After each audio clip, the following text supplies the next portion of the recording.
আসসালামু আলাইকুম রহমতুল্লাহি বারাকাতু। এদেরকে আপনারা চিনে রাখুন।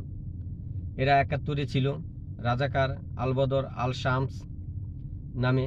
এরা ২৪-এ ব্যানার এসেছে ছাত্র আন্দোলনের নামে, বৈষম্য বিরোধী কোটার নামে এরা প্রকাশিত হয়েছে।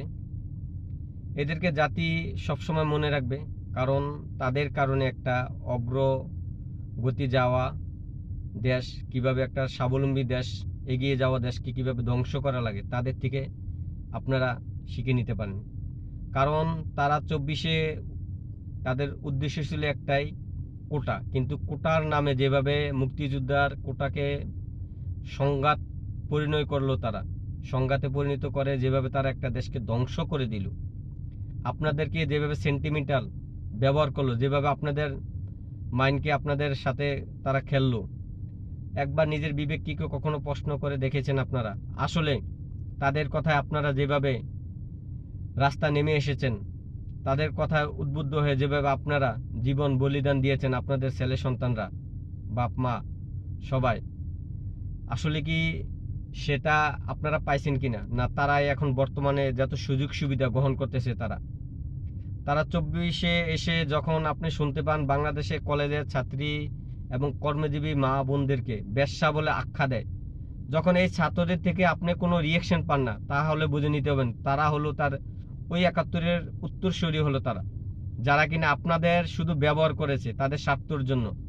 একটাও কিন্তু তারা আপনার পক্ষে কথা বলেনি যখন আপনাদেরকে তারা এরকম তাদের নেতা থেকে, বিশেষ করে জামাত ইসলাম থেকে এরকম ব্যাখ্যা আসে।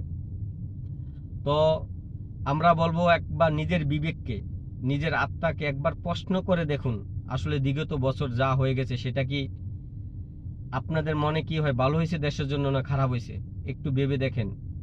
আজ দেশের অর্থনীতি কোথায়? আজ দেশের ভবিষ্যৎ কোথায়? আজ দেশ কোন দিকে যাচ্ছে?